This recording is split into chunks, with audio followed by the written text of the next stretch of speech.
Welcome to EnamiTv, where devotion meets inspiration. In a world full of noise, take this moment to pause and draw near to God. Every devotional here is prayerfully designed to reveal Christ, guide your thoughts, and revive your soul through His Word. So open your heart, reflect deeply, and let today's message renew your walk.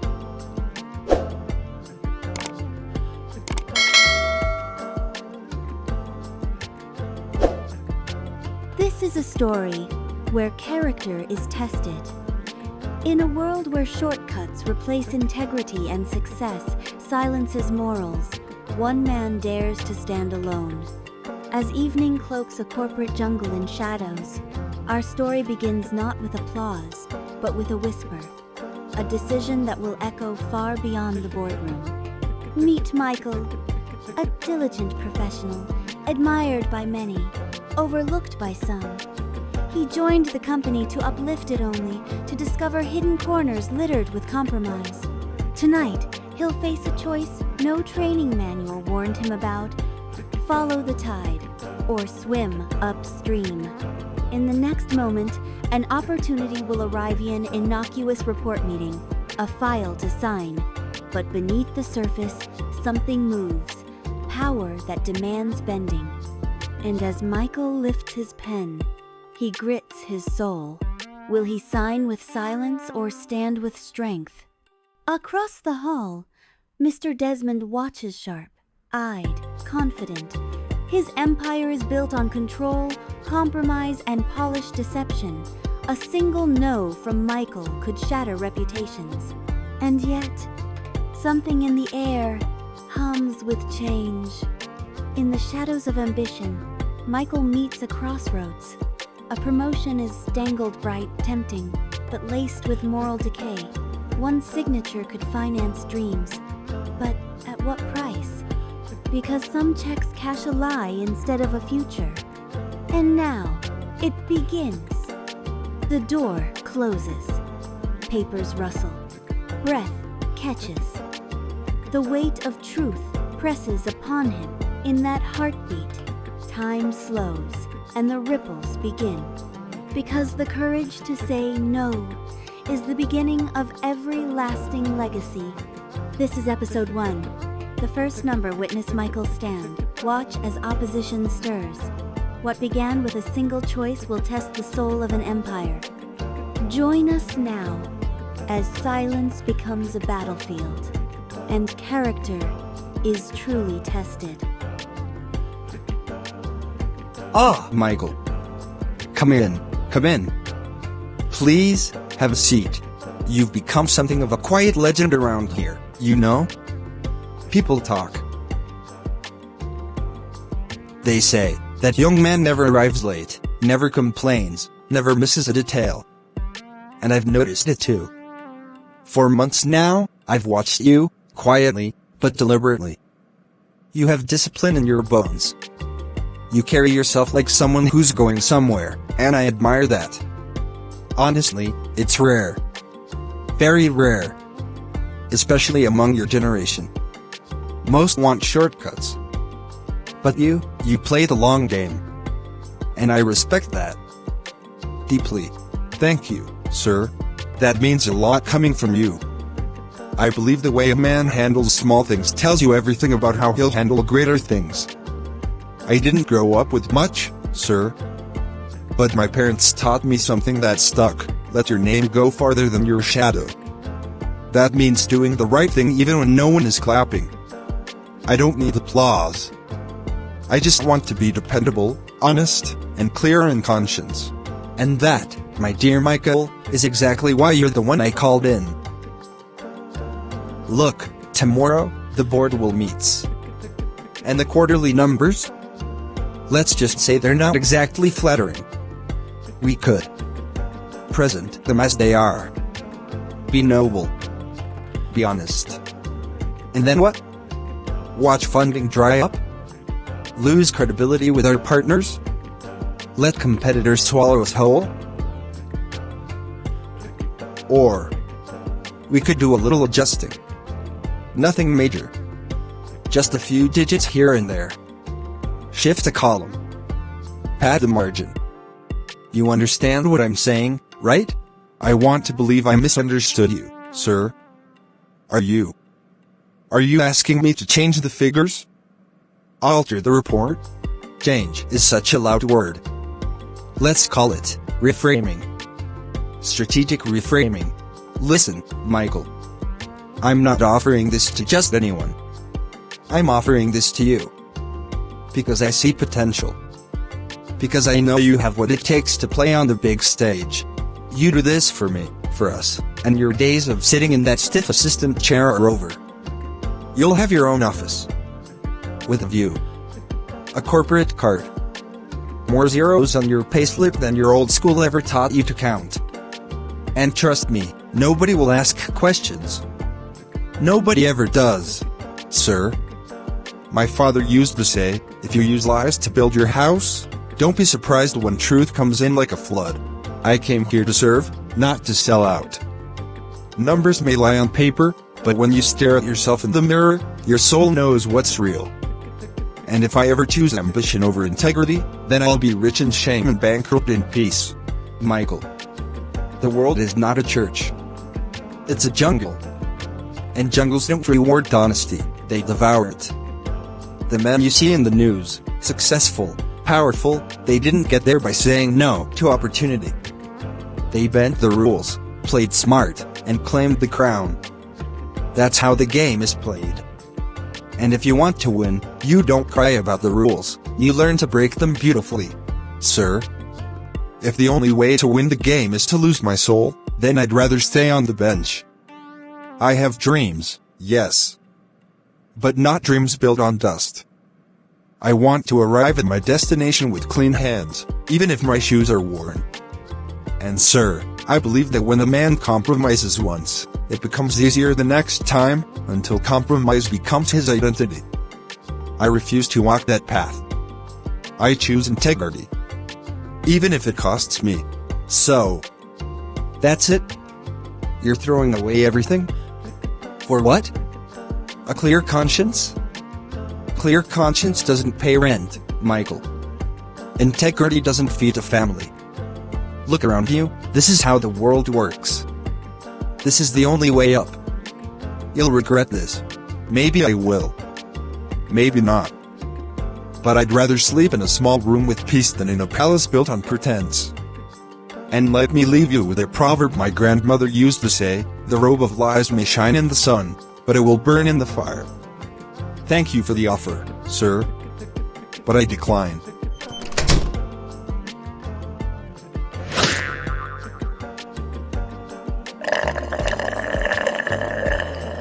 Mike. You've been staring at the same spot on that floor for almost 30 minutes. You didn't even flinch when I called you from across the hallway. Something happened in that meeting, didn't it? Something big. You look like a man who's just come face to face with a storm he wasn't expecting. Talk to me, bro. I'm listening, not to judge, but to understand. You know what it feels like to be given the key to a golden gate, only to realize it opens to a prison? That's what happened, Tund. Mr. Desmond laid it all out. A promotion. A new office. A car. Travel allowance. Full benefits. But all I had to do was twist the numbers. Not by much. Just a little. Just enough to make the investors smile. He said no one would ever know. That it's just how the system works. But I knew. God knew. And I said no. I said it trembling. I said it sweating. But I said it. And now. It feels like I lit a match and burned down my own ladder. You actually turned him down? Michael. Do you even realize what that means? That man doesn't offer second chances. He's not some local supervisor. He's the puppeteer behind all of this, and you just cut your own strings. People beg to be noticed by him. They scheme just to be in his circle. And you? You were handed the seat, and you walked away from it? I mean, I admire the guts, but what's your plan now? To survive on principles? My plan is to live with myself, tongued. To wake up and not feel like a fraud. You know, sometimes I wonder, when did we get so comfortable calling dishonesty strategy? When did we start admiring the cunning more than the upright? I wasn't raised that way. My late mother used to say, a clean name is better than a gold chain. I might have just lost the climb, but I kept my soul. And right now, that's the only promotion I can afford to hold on to. You know, Mike, I can't lie. There's a part of me that envies you. Not because of what you lost, but because of what you refused to lose. Most of us, we stopped thinking that kind of strength even existed anymore. We've convinced ourselves that it's just business. That everyone cuts corners. That integrity is something for textbooks and Sunday school, not boardrooms. But now, seeing you choose differently, it's like you've pulled the curtain off everything I've pretended not to see. There's something terrifying about standing alone, tongued. But there's something more terrifying about standing with the crowd that's heading straight into destruction. I chose the fear I could sleep with. Look, I'm not naive. I know I'll pay for this. I'll be excluded from meetings, passed over for projects, maybe even pushed out completely. But I'd rather walk out of that door with my back straight than stay with my head bowed under the weight of compromise. What's a paycheck if it stains your conscience? But Mike, what if it doesn't end there? What if they make life unbearable? What if your name gets quietly blacklisted? This company doesn't need a reason to make someone disappear, just a whisper of non-compliance. I just don't want to see you crushed by a system that chews up men like you. Then let them crush me. Because I know that what's broken in truth will always be rebuilt in glory. Proverbs says, better is the poor who walks in his integrity than one who is perverse in his lips and is a fool. The reward of integrity may not come in applause, but it will always come in peace. I'd rather eat dry bread with a clean heart than feast at a banquet of deception. You're shaking me, bro. This whole conversation is making me question the very foundation I've built my career on. I've played the game. Said yes when I should have said no. Laughed at dirty deals.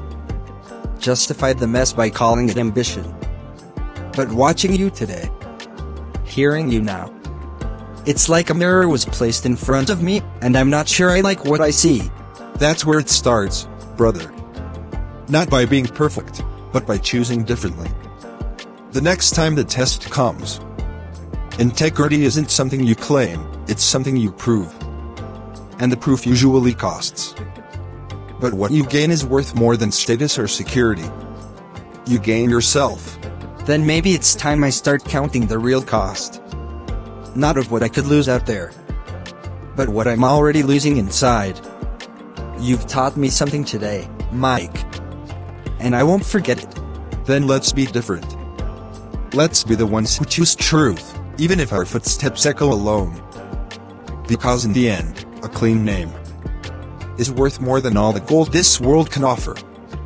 He that walketh uprightly walketh surely, but he that perverteth his ways shall be known. Proverbs chapter 10 verse 9. Integrity often speaks loudest in silence. When a man chooses righteousness, he doesn't always lose enemies, he loses allies, comfort, and applause. But he gains clarity, the kind that money cannot buy.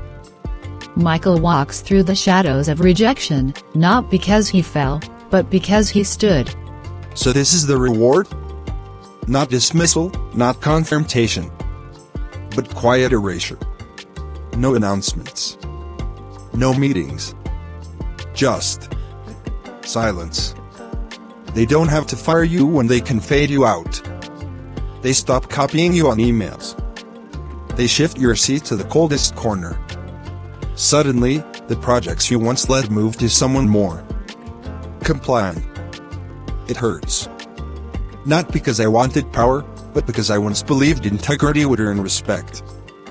But now I see, integrity invites loneliness. Still, I will not let go. I will not apologize for doing what is right. I will not adjust my convictions to please the comfort of the corrupt. My soul is not for sale. And my silence, it is not surrender. It is resolve. Because I know this is not punishment, it is purification. Michael. Still here. Like an echo no one listens to. I must commend your stamina. Most would have packed up long ago. But you hold on like a preacher in a boardroom. Let me guess. You're still quoting scripture under your breath. Still waiting for heaven to send a thank you card for your suffering? You're becoming a legend, Michael. A silent one. The man who said no and paid for it with his career. If being remembered means becoming something I cannot explain to my conscience, then I choose to be forgotten. I'm not here to impress the board or win applause. I'm here to do what's right, before God, before men, and before the mirror I'll face every morning for the rest of my life. Yes, I still quote scripture. Not because I am naive, but because it is the only anchor that holds when the tides of politics and power rage. You call it foolishness. I call it peace. Peace doesn't pay rent. Loyalty doesn't buy groceries. And truth, Michael. Truth doesn't win wars in this building. This is not Sunday school. This is survival. You think your convictions matter here? They don't. What matters is influence. Connections. Control. And when you threaten that system with your holy speeches, the system spits you out quietly, like a virus. Then let it spit. I would rather be cast out than compromised. Empires built on lies crumble in silence. Positions gained by deceit collapse without warning. But a man with integrity, he may walk alone, but he walks with God. I don't need the boardroom if I lose my soul inside it. I don't need promotion if it costs me my peace. You may call me replaceable, but heaven calls me remembered. And I can sleep at night. That's a currency your bank doesn't hold. You are wasting potential. You could have gone far, if only you were less righteous. If righteousness is a weight, let me carry it. If truth is a burden, let it rest on my shoulders. Because when this world fades, and it will, I will not be found holding empty trophies. I will be found standing. Unashamed. No lie, no deal, no secret path will stain these hands. And if my journey ends in silence, then let that silence echo in heaven's halls. Better is the poor that walketh in his integrity, than he that is perverse in his lips, and is a fool. Proverbs chapter 19 verse 1. Sometimes, the cost of integrity is isolation, but the reward is peace. And in the courts of heaven, the man who stood alone for truth is never forgotten. In the shadows of betrayal, light shines brighter when it comes from within. In this hushed room, like the valley where David once faced Goliath, Michael stands at a trial not of war, but of faith and integrity. The air is thick with unspoken tension. Truth and fear circle each other like vultures. Yet even now, Michael's soul is steadfast, seasoned by prayer, fortified by scripture. His hands tremble, but his heart beats with the rhythm of righteousness. It is here that light and darkness wrestle, not with swords or violence, but with conscience and courage. Michael, sit. This hearing is to discuss your recent actions. I need a clear account of what occurred on Wednesday. You reportedly spoke out against a senior colleague for alleged misconduct. What exactly happened that day? Please, walk me through it step by step. You are very correct, HR. As the assistant HR, I am bothered and don't know the reason for this new behavior of yours, Michael. Thank you, my HR. I will speak plainly, as I said I would, for the sake of truth. On Wednesday morning, I noticed something deeply troubling. In the conference room, I saw the regional director receiving an envelope filled with cash from an outside contractor. It was plainly corrupt. My heart sank at the sight, but my conscience would not let me walk away. I quietly observed, and when no one else was looking, I approached the director to ask for an explanation. I could have turned and looked the other way, I could have chosen silence, but I remembered that righteousness is not a garment one wears only in comfort. Integrity matters when no one is looking. I asked him directly, without anger or accusation, hoping, foolishly, perhaps, that he would offer some explanation, something that would calm my conscience. But he did not. The director's face turned red with anger when he saw me. He snapped, demanding that I remain silent and forget what I had seen. My mind raced with fear, yet I remembered the words of Scripture, "The righteous are bold as lions." So I calmly reminded him, "Sir, forgiveness flows to those who face injustice, not those who hide it." I did not raise my voice. I only spoke the truth as God gave me strength. And in that moment, I understood what it means to stand alone, not just as a worker, but as a child of God refusing to betray his soul. It wasn't rebellion. It was responsibility. My faith would not permit my silence. Michael speaks with calm resolve, but his words echo like thunder in this quiet chamber. His testimony flows like a river of conviction. He is weary, yet he stands like a lone cedar in the storm. The scripture in his heart is on his lips: justice, integrity, truth. The soft light casts his shadow tall and unwavering, as though giants from the past stand with him. This room becomes a courtroom of eternity, not merely policy. These are serious allegations, Michael. Corruption in our company is not to be taken lightly. Are you absolutely certain? Did anyone else witness this? You are aware that protocol requires evidence beyond personal testimony. And, Michael, I hope you understand the implications of what you're claiming. These are not accusations easily buried. You're risking your career, your reputation, and your future in this institution. If there is anything you're unsure about, anything you might have misinterpreted, now is the time to clarify. This room offers you that chance. If I may, Miss Judith, I was with Michael in the office that day. I didn't see the envelope exchange myself, but I did see Michael just after he left that room. He was visibly shaken, pale and trembling. I asked him if he was all right, and he said, "We have to speak the truth."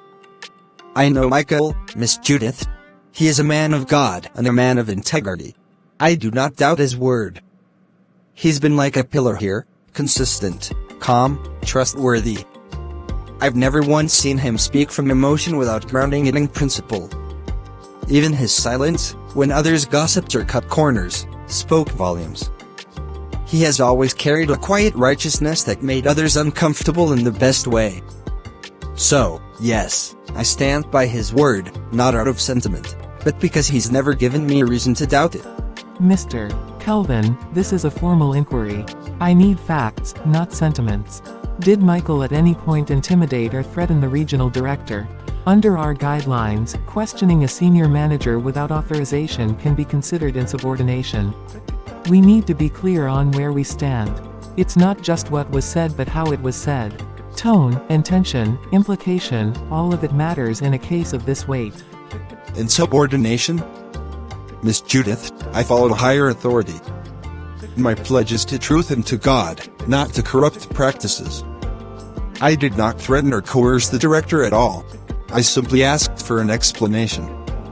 I even reminded him of what the scripture says: "He who walks in integrity walks securely, but he who perverts his ways will be found out."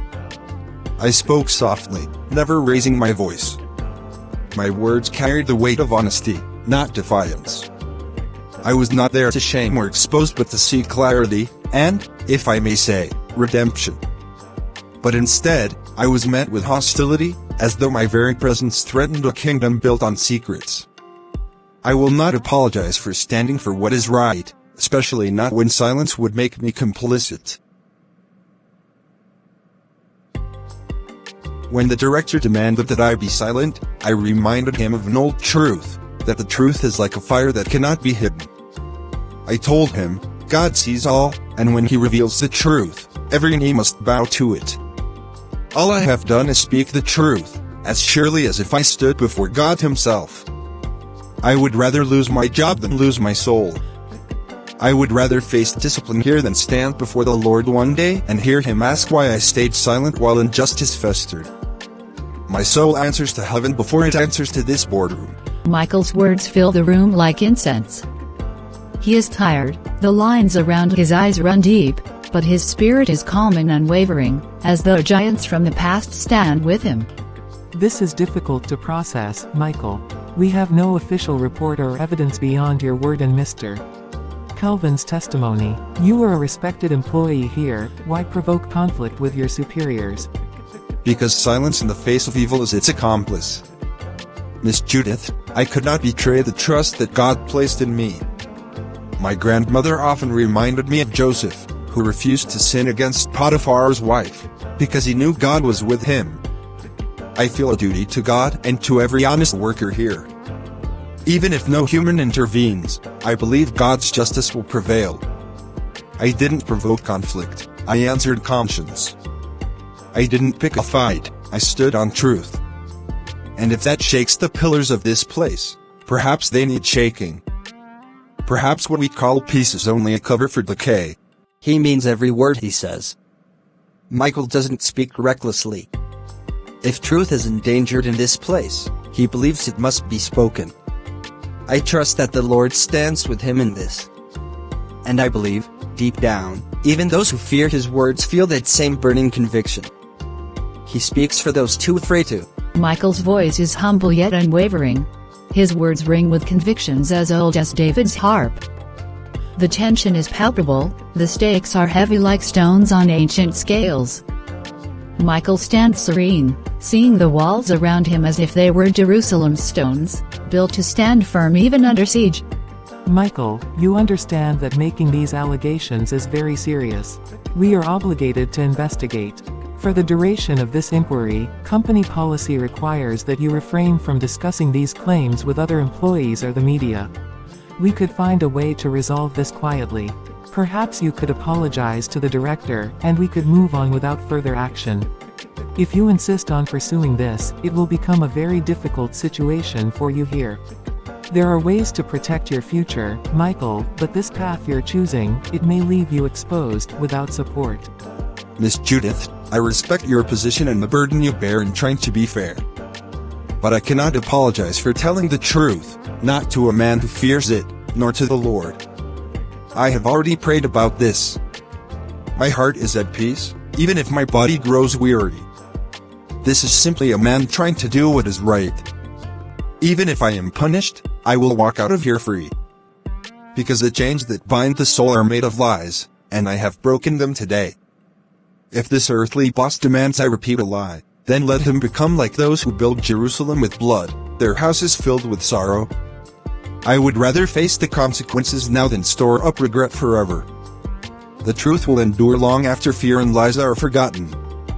A man is measured not by the comforts he gains, but by the convictions he will not abandon. The room is still as an ancient temple. In this moment, Michael's faith is as a gentle river that will not turn back. He is not naive of danger. He bears this cross knowingly. Yet something in his eyes flares like a candle in a dark night. He stands trusting in the promise, "Blessed is the man who trusts in the Lord." This hearing is concluded for today. We will review all available information and follow up. Thank you for your candor, Michael. And thank you, Mr. Kelvin, for your cooperation. You may leave the room. We stands alone now, heart still beating like drums of ancient worship. The air is thick with unresolved judgment, yet he feels a stirring of peace. He silently prays, recalling the psalm, "In God I trust. I shall not be afraid. What can man do to me?" The Lord is on my side. I will not fear. When the righteous flourish, the people rejoice. Let justice roll on like a river, O Lord. And even if the river must first flow through a desert, I will follow it until I reach the ocean of your truth. As Michael turns to leave, a weight lifts from his shoulders.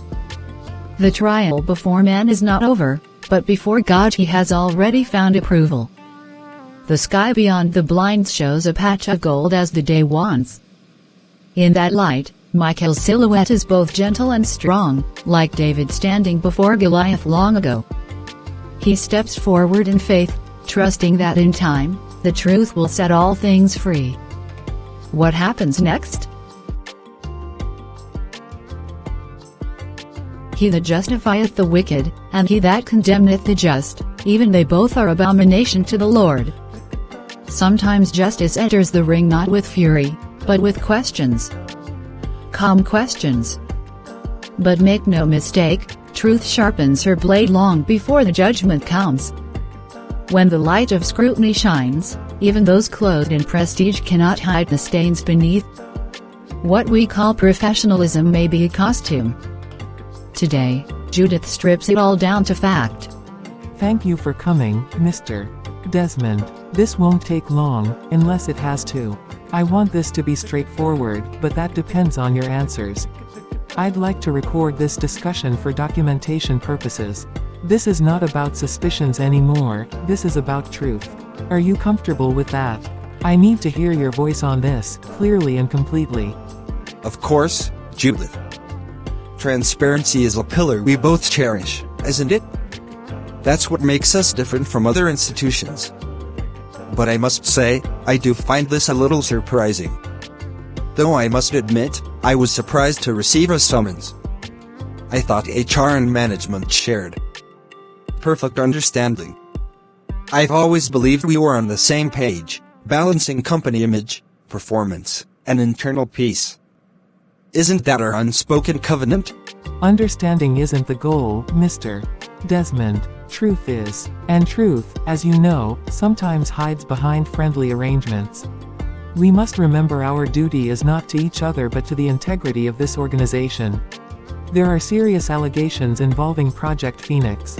Delays, unethical adjustments to vendor contracts, and inappropriate pressure on select staff. Your name surfaces repeatedly in those reports. These aren't minor mentions, they're patterns. I need clarity, from the top, not filtered, not rehearsed, just truth. Ah, Michael again. The righteous whistle, always in key. I must say, his passion is impressive, if only he used it to meet deadlines rather than moralize every boardroom decision. He walks like a prophet in a marketplace of businessmen. Let's be honest, he's become a problem. A well-spoken, dangerous problem.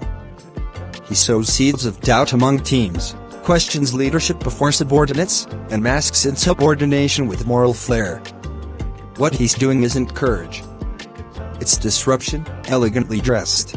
Mr. Desmond, this isn't about Michael. It's about facts. You oversaw the vendor meeting. You signed off on a pricing model that later ballooned above agreed terms. You authorized backdated compliance forms. Can you explain why? And I don't mean theoretically. I need documents, intentions, motives. This isn't courtroom theater. This is your moment under the microscope. The real world, Judith, doesn't run on spotless gloves. It runs on results. Every executive learns that. Sometimes you grease a few gears to keep the machine from stalling. It's not always pretty, but it works. Results pay salaries. Results keep doors open. If you dig long enough into any success story, you'll find a few mild adjustments behind the scenes. That's not corruption. That's survival. In the real world, rigidity breaks bones. Flexibility, even when uncomfortable, saves structures. You know that, even if you won't admit it. No, that's compromise. And there's a difference. You see, I've worked here long enough to know when the machine is humming, and when it's hiding a leak. I've seen reputations collapse for less. What's done in dim corners always finds its way to the light. I don't care about mild adjustments. I care about breaches. I care about what this company claims to stand for. I care about the employee who had the courage to call this out when most remain silent. That voice matters. It echoes longer than a polished resume. Judith, I respect your principles. I really do. But HR doesn't run this company. Management does. Vision does. I've kept this company thriving. and I won't let a lone moralist set fire to a house I helped build. The market doesn't reward martyrs, it remembers momentum. Sometimes you have to protect the institution, even if that means overlooking a few bruises. After all, if we crumble under every complaint, then we were never strong to begin with. Loyalty should count for something. Institutions are only worth protecting when they still deserve trust. And bruises ignored don't heal. They rot. And rot, when ignored, becomes collapse. I won't be part of that silence. If you believe your actions are justifiable, then you'll have no issue with this investigation continuing. Full access. Full transparency. I will be requesting access to all financial records related to Project Phoenix, retroactive 3 months. Your cooperation is expected, not requested. Expected. Judith.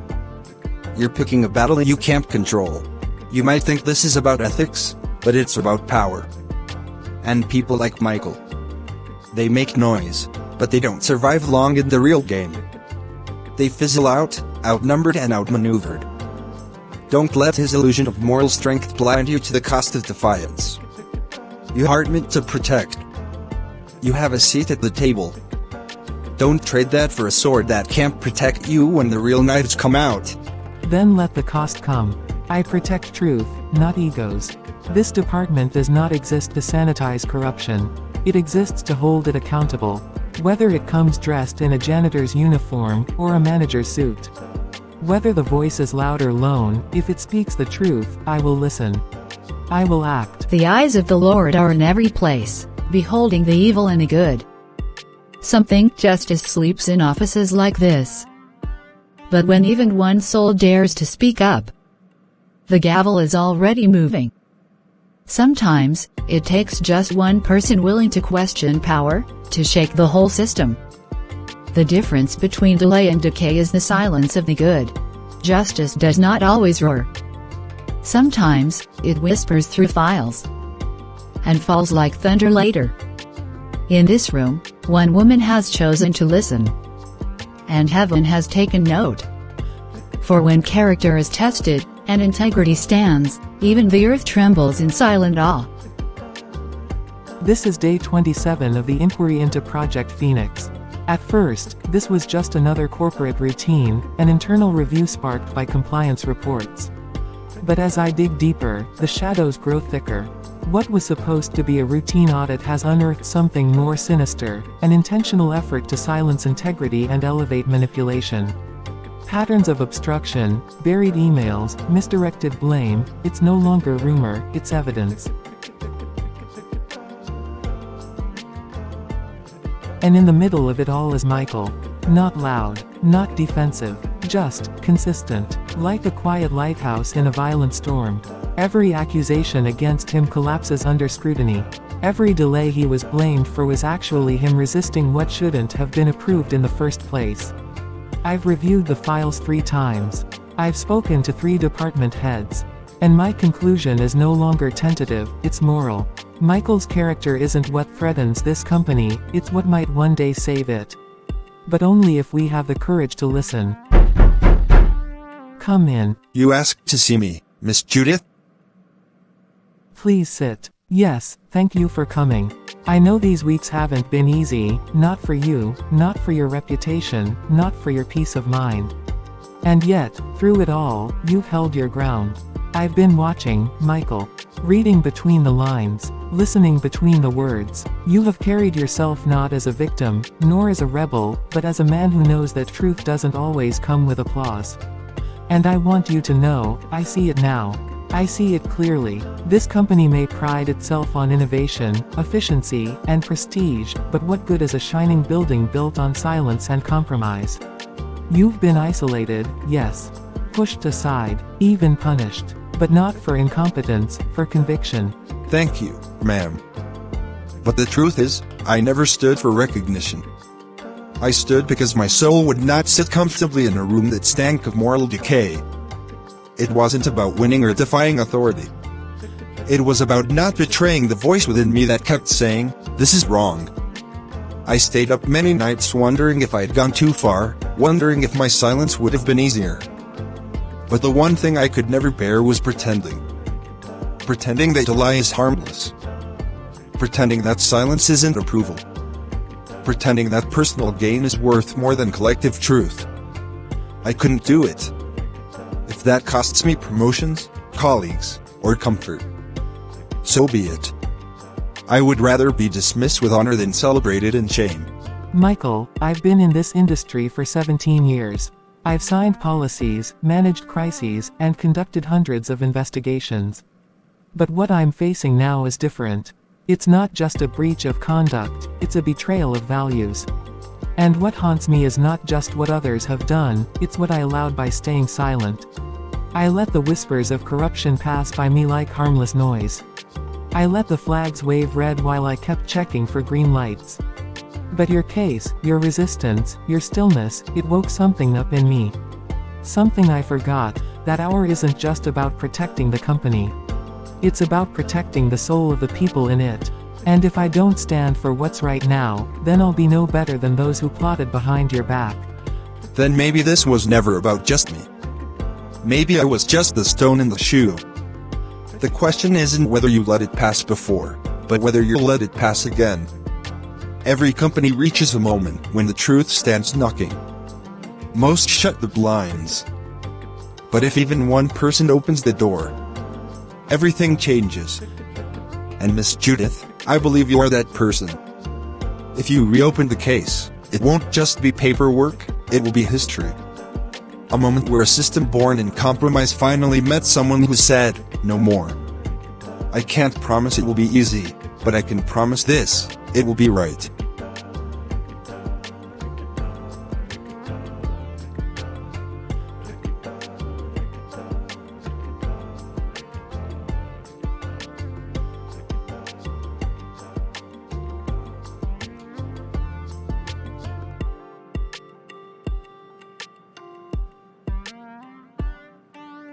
Then let the record show, this investigation is no longer a routine procedure, it is a moral reset.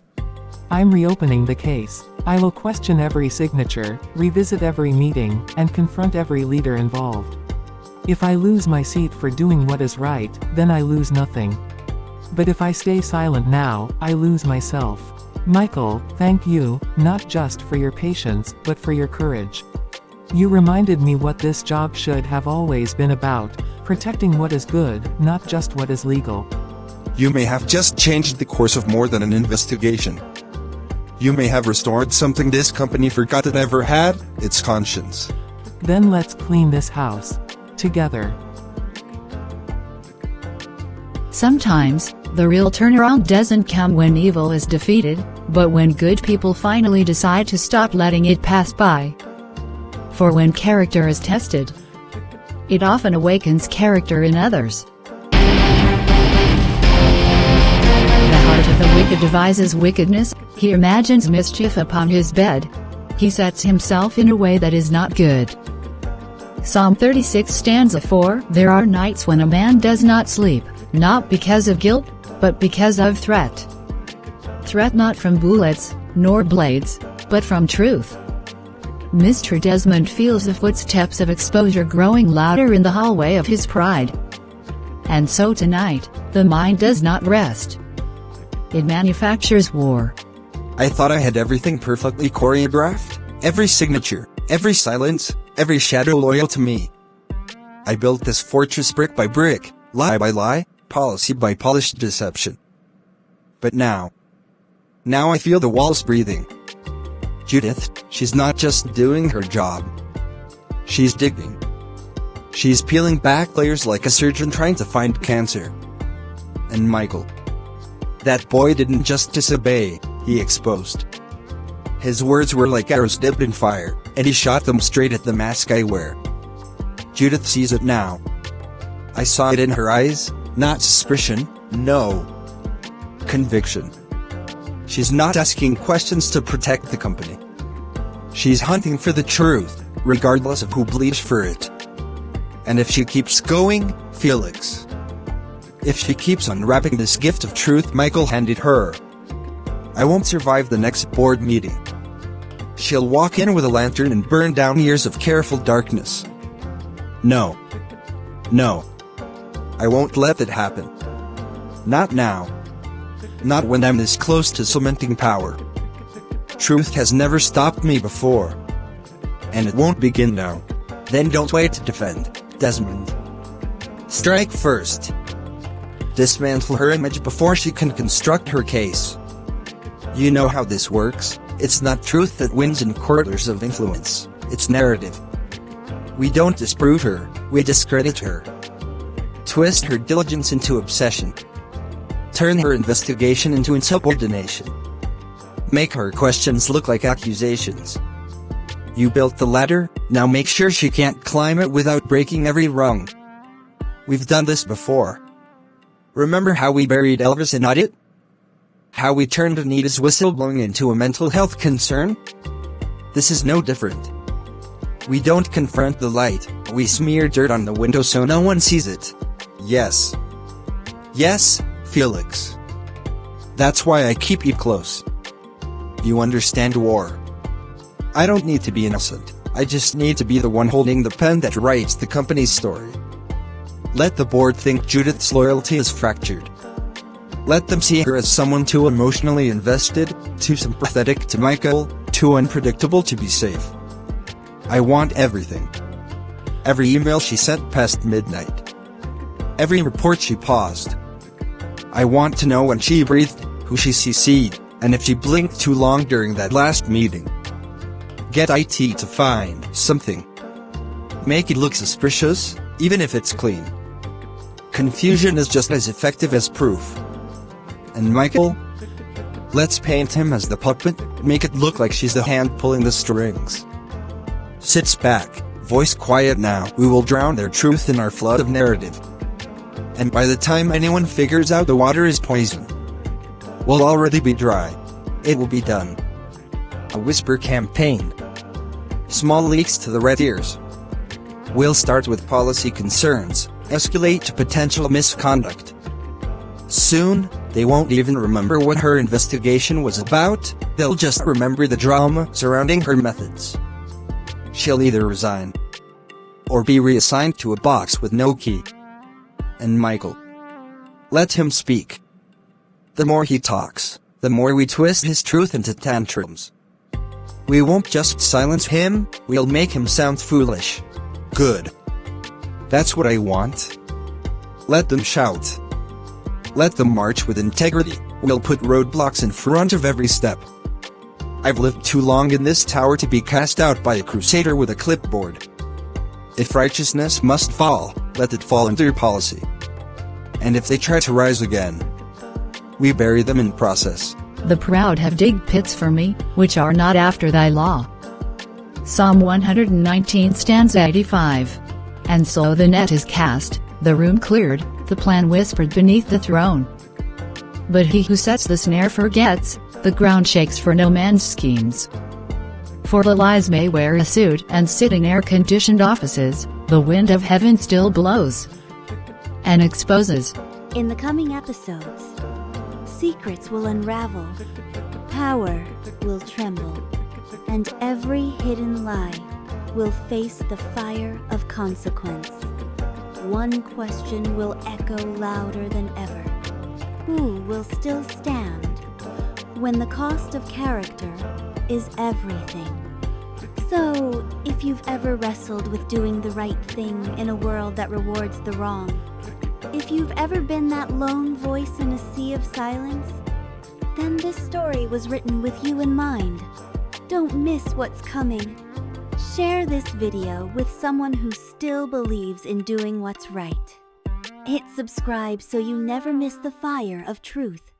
And turn on the bell so you're not just watching, you're walking this journey with us. 2. This is EnamiTv, revealing Christ, reviving lives. Until next time, stay strong, stay true, and keep your hands clean.